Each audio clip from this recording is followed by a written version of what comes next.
The vice presidential candidates go mano a mano. They were civil, but were they truthful?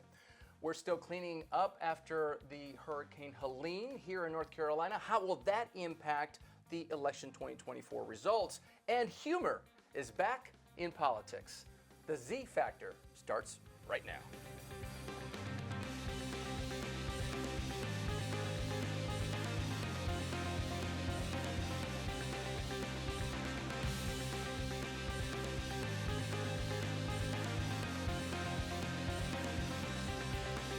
Well, hello, everybody. Thank you so much for joining us here on the Z Factor. I'm Israel Balderas, and we are talking about the Z generation, how they are shaping election 2024. And with me, I've got three amazing political insiders who are covering election 2024. Yes, they're all my students, but they're also amazing political analysts. I've got Juliana Buter, Venus Soto Castaneda, and Claire Keneally. Thank you so much for joining me today on the Z Factor. All right, so finally this week, we got our vice presidential candidate debate between J.D. Vance and Governor Tim Walz.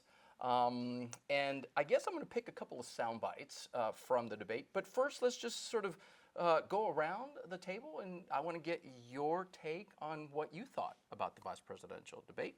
Claire, we'll start with you. I think that J.D. Vance did an incredible job pretending to be the nice guy.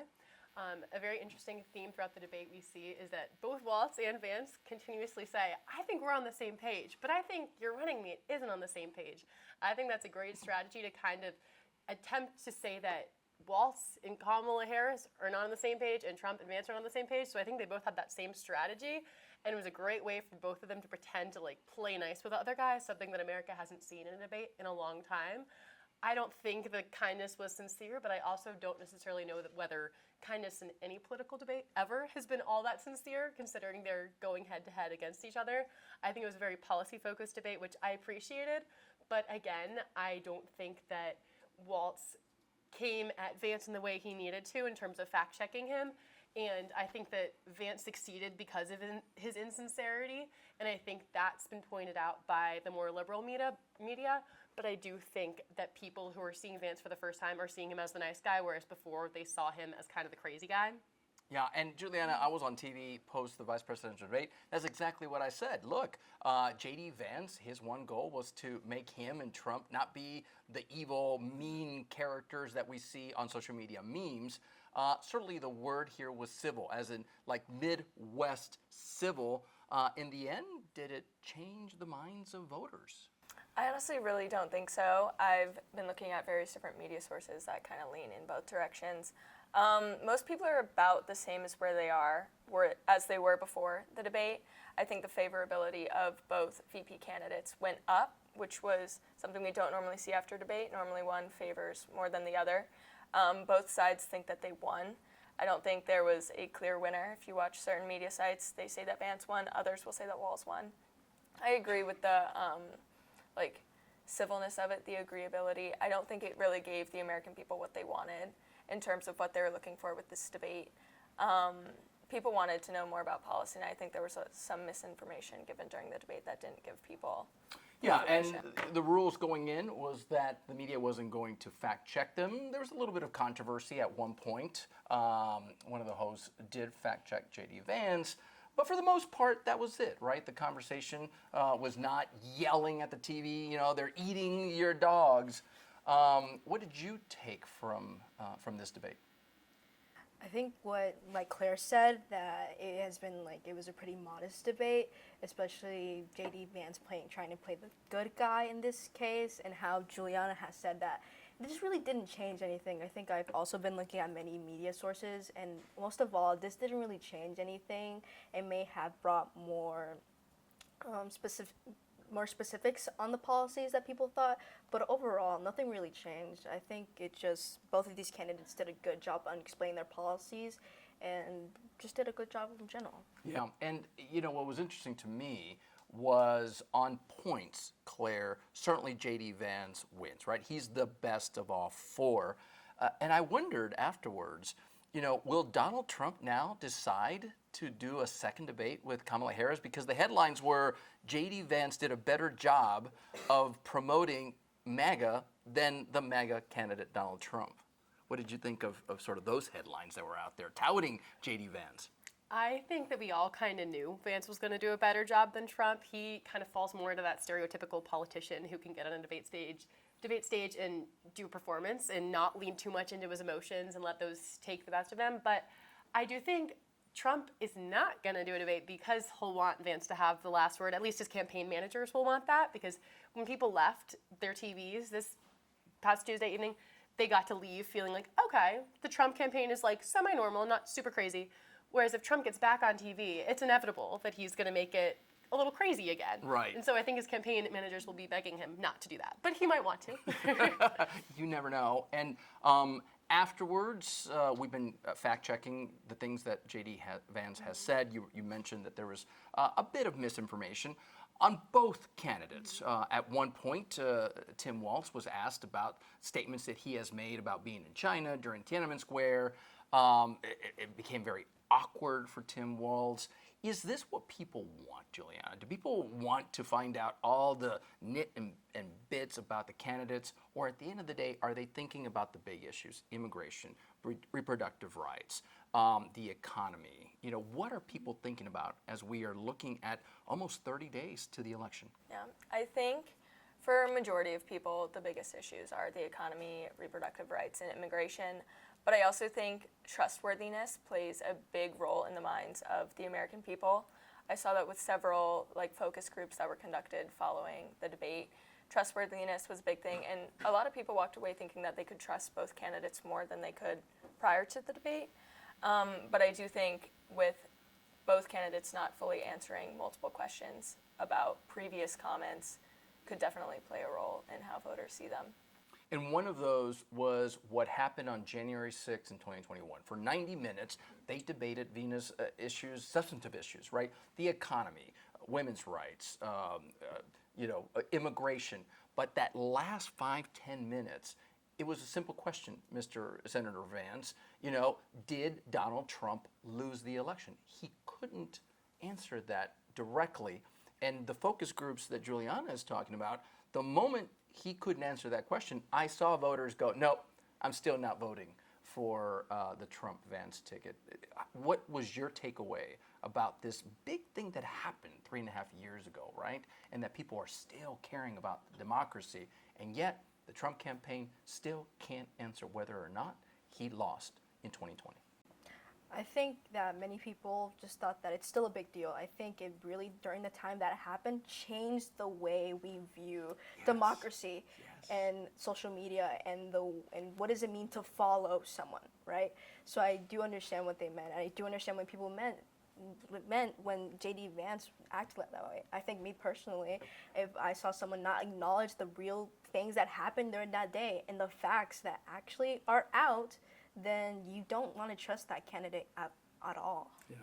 I want to pick a couple of sound bites from the debate because I do want to get your take as to how college students are thinking about these issues. And certainly on the minds of many college students, especially here on campus, is what's happening in Israel. And sort of but the expanding war in the Middle East. That was the first question that was asked of the candidates.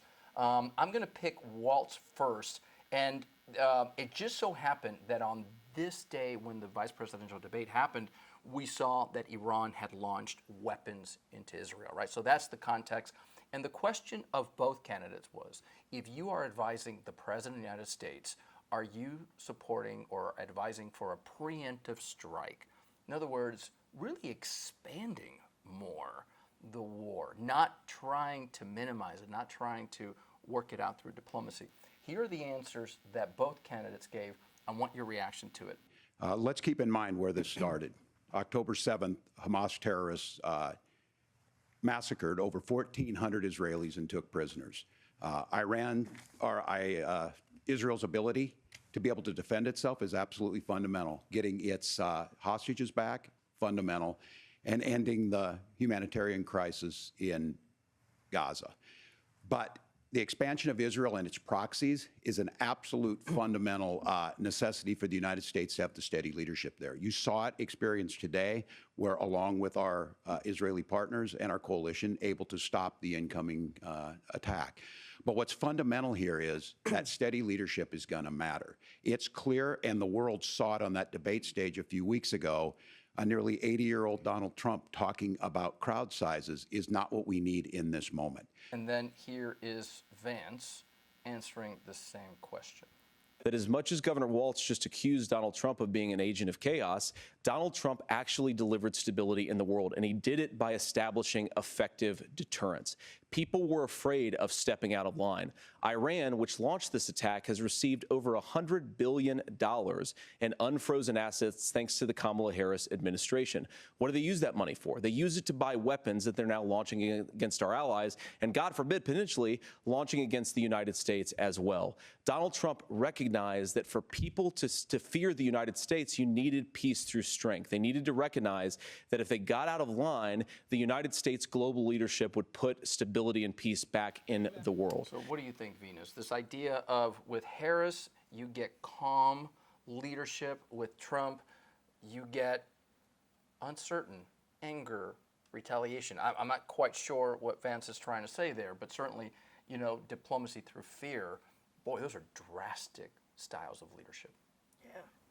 So I think as of right now, the only thing I can really say is based on how Trump, especially last week, Trump met with President Zelensky of the president of Ukraine. Yes. And although that is like a big moment for Zelensky, as of currently, Ukraine is still ongoing in their situation.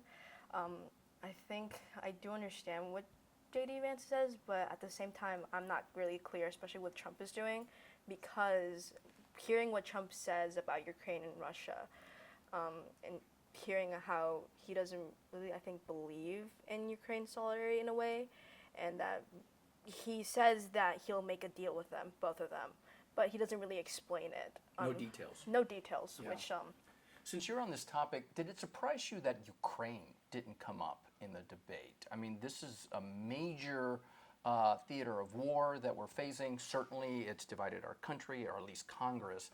Did it surprise you that the topic didn't even come up? I know since you mentioned it, I'd be curious to know what you think. I think a bit, especially again, like last week, President Zelensky met with both candidates because, again, he needs to know what the candidates believe in when it comes to Ukraine, on how they're going to help and what they're going to do. So it does come to me as a bit of a surprise they didn't talk about that because, again, it is an ongoing effort about that. Yeah. And because of that, you really want to know how are you going to talk about these issues and what are you going to do. I don't think we've really heard any candidate really talk about that. Right. But in this case, I think it's still important, even in Israel and Hamas. I think those situations are both important, especially right now. Yeah, and China also didn't come up in this debate. Juliana, what do you think? This idea that with Harris you get one type of leadership, with Trump you get another.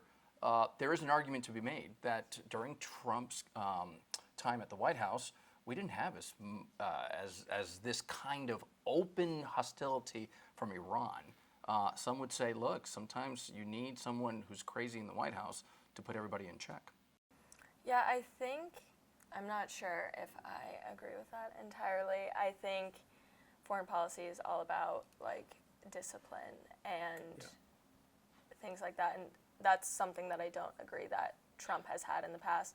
Like what Harris said during the debate, we have seen that multiple foreign leaders did laugh at Trump while he was in office and are laughing at him now. And I think that kind of still remains true. I don't think he's taken seriously. He's taken seriously by authoritarian leaders because they feel that they can use him for certain things. But I do not think that he is the best for diplomacy and foreign relations. Yeah, and that reminds me, Claire, during the presidential candidates debate, Trump was asked, who are the leaders that are supporting you? And the only one that he could cite was Viktor Orban, who happens to be a pretty bad leader in Hungary. But certainly at a time when we face a crisis in the Middle East, a crisis with Russia, and again, a crisis in the Pacific, foreign relations normally doesn't really stir voters to the polls, but maybe this time it does. Comfort of who is at the White House. I absolutely think it will. I think what's tricky about these answers is that you hear a lot of like day one, what I'm going to do when I step into office, and that's all theoretical. We know that they aren't actually going to be able to enact all these economic policies day one. But when it comes to this could be a day one thing. This is happening right now. This is you have to decide your first day in office. Are we going to like send weapons to Israel? Are we going to be a part of this? So I think it's tricky that Waltz wasn't able to give a yes or a no, because this is something where we need a yes or a no. And I think that Vance solidified the stance that we already kind of knew that the Trump campaign was going to have on this issue. And what's difficult with Waltz is that he is walking that line with Harris of knowing that there are a lot of young, more left-leaning voters who are not going to like to hear a yes from this, but he also can't say no. So I think this is an example of not being able to give a clear answer because he's still trying to walk that line. And as much as I'd like them to stop walking that line and make up their minds, I think politically they can't do that, but I do think they've already lost the passionate support of more far left people who are very pro-Palestinian because of that inability to make that decision. Because you just raised this issue, I wanted to bring up this article that I read in Axios.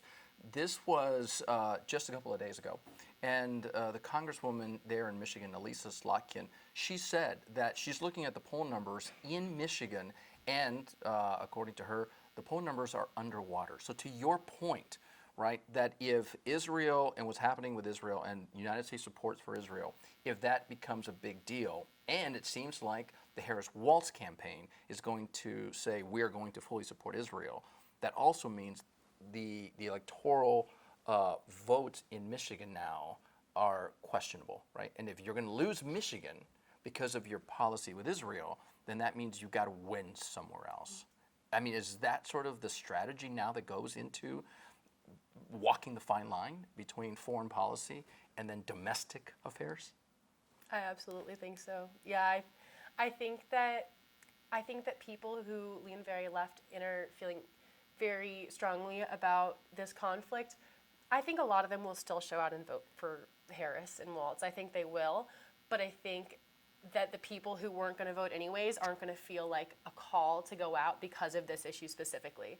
I do think that, well, in previous elections, foreign relations haven't dictated the way that an election goes. I think that this is a unique year because we have so many people in our generation who see this as one of the top issues, just based on my social media feed and based on interactions with friends. I think it is at the top of people's minds. And so, yeah, I do think it's going to play a huge role, and I think that is going to cost them. Anybody want to weigh in on this issue, or we can go to more sound bites from the debate? Yeah, Juliana, what do you think? I feel that foreign policy might not be the deciding factor of this election, just because I think we only have 12% of voters that are undecided about who they're voting for, and majority of those are independent voters, and that's not a top priority for independent voters, to my knowledge. I think that mostly falls on the economy and immigration. Healthcare. Correct. Right? Reproductive rights. Yes. Yeah. So I think those will be the deciding factors. I think foreign policy might change how people perceive the candidates, but I don't think it will be the main factor in deciding this election. Any thoughts, Venus? I think like Claire said, right now they can't really say yes or no because they're, again, treading that line of... I'm so sorry. You're good. Go ahead. Because they're treading this line of yes and no because they're so afraid of losing votes. Like Claire said, I think because they're not making a clear, concise answer, especially the Waltz and Harris, they are losing very left-leaning voters. But I think overall, even though foreign policy matters, just like Juliana said, it won't be the deciding factor because right now we have so many concerns about the economy, healthcare, immigration. Those are the biggest points that many of us are concerned about. Sure. So foreign policy is important, don't get me wrong, but I think that's what we're going to be talking about, and that's what we're really focused on right now. I do want to talk about the issue of reproductive rights because when I look at the polls, I do see that your generation, right, 18 to 25, they're very concerned about this issue, and not just today, but what's going to happen in the future. So here is the question that was asked of both candidates on the issue of reproductive rights and what happened when the Supreme Court overturned Roe v. Wade. Let's take a listen. This issue is what's on everyone's mind. Donald Trump put this all into motion. He brags about how great it was that he put the judges in and overturned Roe versus Wade, 52 years of personal autonomy. And then he tells us, oh, we send it to the states. It's a beautiful thing. Amanda Zaworski would disagree with you on It's a Beautiful Thing. A young bride in Texas waiting for their child at 18 weeks. She has a complication, a tear in the membrane. She needs to go in. The medical care at that point needs to be decided by the doctor. And that would have been an abortion. But in Texas, that would have put them in legal jeopardy. She went home, got sepsis, nearly dies, and now she may have difficulty having children. Or in Kentucky, Hadley Duval, a 12-year-old child raped and impregnated by her stepfather. Those are horrific. Now, when God asked about that, Senator Vance said, 2 wrongs don't make a right. There is no right in this. So in Minnesota, what we did was restore Roe versus Wade. We made sure that we put women in charge of their health care. And I want to talk about this issue because I know a lot of Americans care about it, and I know a lot of Americans don't agree with everything that I've ever said on this topic. And, you know, I grew up in a working class family in a neighborhood where I knew a lot of young women who had unplanned pregnancies and decided to terminate those pregnancies because they feel like they didn't have any other options. And, you know, one of them is actually very dear to me. And I know she's watching tonight, and I love you. And she told me something a couple years ago that she felt like if she hadn't had that abortion, that it would have destroyed her life because she was in an abusive relationship. And I think that what I take from that as a Republican who proudly wants to protect innocent life in this country, who proudly wants to protect the vulnerable, is that my party, we've got to do so much better of a job at earning the American people's trust back on this issue where they frankly just don't trust us. And I think that's one of the things that Donald Trump and I are endeavoring to do. I want us as a Republican Party to be pro-family in the fullest sense of the word. I want us to support fertility treatments. I want us to make it easier for moms to afford to have babies. I want it to make it easier for young families to afford a home so they can afford a place to raise that family. And I think there's so much that we can do on the public policy front just to give women more options. What do you all think? People have been talking about, J.D. Vance was at least trying to admit that the Republican Party has a problem with this issue. Of course they do. Every time the abortion issue, reproductive rights is on the ballot, it's 6-0, right? And the people always say, absolutely, this is an important right. And then you've got Governor Walz, whose state has said, look, we're going to make sure that people here in Minnesota have the same rights as they did under Roe v. Wade. What are your thoughts on this issue? I think it's very interesting that Vance is trying to frame this as an issue where the people still agree with him. He's saying, I stand wholeheartedly pro-life, and all these people agree with me, they just don't trust the Republican Party. We know the people don't agree with him. And I think it's a very interesting issue for the whole Trump-Vance campaign because we don't really know where they stand. We know that bishops have been endorsing the pro-life candidate, but I don't see a clear pro-life candidate. And on CNN this past evening, Caitlin Collins was talking about how Melania is releasing a book soon, and in that book will be a lot of very pro-choice statements. Yeah, which is pretty insightful, right? That this is happening right now. Absolutely, and it's intentional. It's like it's using Melania to kind of like wink and say like, Trump's going to say that he's pro-life for the bishop's endorsement to get the Catholics vote, but he's not really. He's trying to get both voters. Essentially, he's trying to get the pro-life and the pro-choice voters by using his wife. I think that's my opinion. Yeah.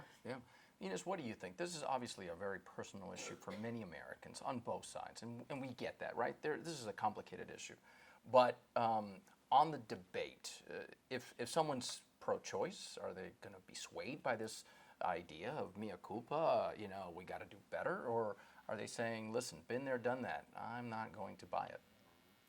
I think as of right now, I do understand that J.D. Vance is trying to appeal to more people and saying that, people have the same views as him, but we really don't, like Claire has pointed out. I think as of right now, he's really trying to make the attempt to really, again, try to get every voter in.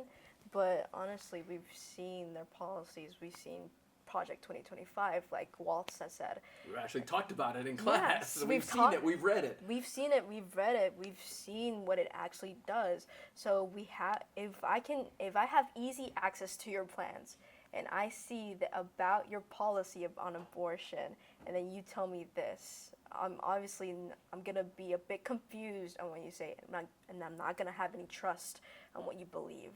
So I guess right now he's trying to appeal, but I don't think people are really budgeting at the moment. Yeah, when you look at the polling, Juliana, 18 to 25-year-olds, I mean, this is not even close, right? 65 to 70% of Gen Z say we are going to vote for Harris because reproductive rights is so important to us. I honestly don't think this really changed much on the realm of reproductive rights. I think some of the topics that people are talking about that Walz had the best responses, this was one of them. I think, like we were saying, I think Vance tried to kind of play both sides for this. He talked about how he never supported a national abortion ban, but he supported a national minimum standard. I think what Walz said about Project 2025 was kind of scary to a lot of people about the registry. I think a lot of people were also reassured by what Vance said, because I think a lot of people were very scared before, and I think a lot of people still are. But I think from what we were seeing in post-election focus groups, people are less scared now knowing that he's less radical in that sense than other people thought. He's still supporting mothers and young families, and I think that's what resonated with people from that. Let's talk about a different topic, something that is more vital here in North Carolina and certainly close to home, and that is the cleanup efforts that are happening west of us in North Carolina. I don't know if you've seen some of the video of people being rescued. Let me see if I can come up with some of the headlines here. But certainly, Western North Carolina continues to recover from Hurricane Helene. And I know even here on campus there are efforts to try to help, whether it is to provide resources, to provide water, things that people need. But like all things, right, that are impacting us here at home, it also impacts the election. I want to show you a map. This is the map from 2020. These are the counties that voted for Trump and that voted for Biden in 2020. Trump won North Carolina, but by 1.3% of the vote. This is the area right here that has been impacted. If you look, for example, at the impacted areas from Hurricane Helene, you've got the Smoky Mountains and the Cherokee Nation region. You've got Asheville and the foothills of North Carolina, and then you've got high country. You know, when we look at, for example, early voting starts October 17th, and the North Carolina State Board of Elections understands that because of Hurricane Helene, this is going to impact how people vote. What do you think, Claire? How do we balance this idea that we've got to talk about what's going on west of us, and yet we still are mindful that it could impact elections here in North Carolina, a state that is a must-win for both campaigns? I think, you know, Jack Smith's brief just came out regarding Trump's statements about the election, and essentially it's been unveiled that he just thinks that you should fight no matter what. If you lost, no matter if there's really any accusations that are valid for not being a free and fair election. And so I think regardless of what happens moving forward to ensure that these people can vote, I think that this is going to be used by Trump if he loses to say, hey, like X amount of people couldn't vote. Regardless of what happens to ensure that people can get their votes in, I do think that this will be used as a political weapon to say that, hey, if Kamala Harris gets to North Carolina, it's because they didn't send enough help to North Carolina. Because it's just been established that it's not about the free and fair elections. It's about fighting no matter what if you lose. He's told us that. Juliana, it's sad. I'm looking at video of people that are posting on social media about the recovery going on.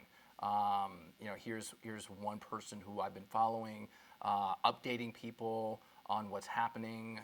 You know, hundreds missing. Individuals are able to get out not because they're being rescued, but because they're in the mountain. They know we got to go through and climb or use horses, and yet I don't know. It makes me feel uncomfortable that I also think about this from a campaign electoral point of view. You know, sort of what we've talked about, and that is how do you frame this story? Yeah, honestly, I don't have a direct answer for that. I don't know how you frame it. I think both sides are coming at it from different angles. I think, like what you were saying, Claire, Trump is trying to come at this and saying because these are counties and areas that normally go Republican, they're not wanting to help them. Then we also see how Harris cut her campaign short to go and race back to D.C. and is doing tours in affected areas when possible, I should say. We saw that Biden did an aerial view of Asheville and was in Raleigh maybe yesterday or a couple days ago. So they are making efforts, and I think they're trying to show that they are doing, supporting relief on the left side, and then we have the right side saying that they're not doing enough. So I think that's how each side is framing it, and they're framing it to try and get those votes in North Carolina and in Georgia and all the affected areas. Right.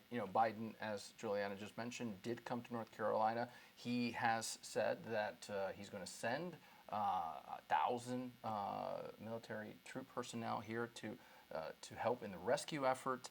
And certainly when we look at what's going on here in North Carolina, this is still a search and recovery effort. But at some point, Venus, I am concerned that the situation in Western North Carolina is going to be very severe.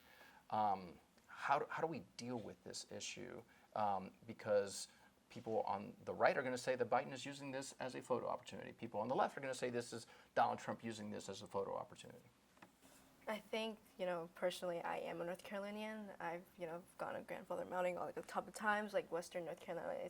It's a big part of our history and culture here. So I guess in a way it angers me when people say this is a photo opportunity for so-and-so. Because I think right now, your focus, even though the campaign is important, this is going to affect the campaign. Right. My focus right now as a North Carolinian and as someone, who's been here forever is that these people might not recuperate. There are going to be some cities, some towns that were hit so tremendously that they won't recuperate at all. So I think I understand what they mean, but I think each candidate is doing their best and trying to bring people to understand what's going on here and trying to help people out, especially after we've lost so much as of now. Yeah. And I guess my fear is what happens a week from now, what happens 2 weeks from now, and certainly what happens after the election, depending on how North Carolina goes. All right, as we wrap up today's show, I want to end on a lighter note, if I may, and that is humor is somehow returning to politics. This is from the New York Times. We're not taking the New York Times copyright, right? This is for educational purposes only. But this is Tony Hale, who played the character of Gary Walsh in the show Veep. I don't know if you ever watched Veep. I think you're a big fan of Veep. Here's just a little sample of the little skit that New York Times, a reputable news organization, put for their readers. Welcome to the CBS News Vice Presidential Debate. To mix it up tonight, we grabbed this kind and empathetic everyman Tony off the street and put him in a suit. He's an absolute loser, but with an incredibly unique skill. He has the worst poker face in America, as you can see. Tony will be providing a vibe check. It's a vibe check. Read the card, Tony. Okay. Usually a vibe check is a quick assessment to see if everyone's having a good time at the bar. Tonight, our country is facing several unfolding crises. The Middle East is on the brink of war. Americans are suffering from the catastrophic impact of Hurricane Helene. And first of all, thanks, Governor. Thanks to CBS for hosting the debate. And thanks, most importantly, to the American people who are watching this evening. And I don't necessarily disagree with that. But I don't think that Kamala Harris does. Right of this. I agree with a lot of what Senator Vance said about what's happening. This is a debate, right? About that. They were wrong. And then Saturday Night Live returned to the air for the 50th season. And this was the skit, this is the opening skit from Saturday Night Live. This is Maya Rudolph, who does an amazing job playing Kamala Harris. And then for my generation, we have several people who have returned, including Dana Carvey, who returned as Joe Biden.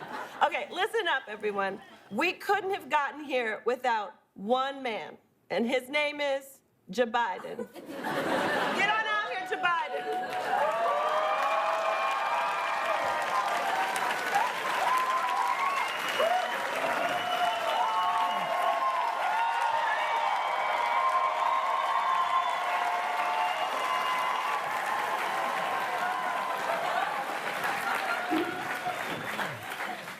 folks. That's right. A lot of people forget I'm president, including me. But guess what? And by the way,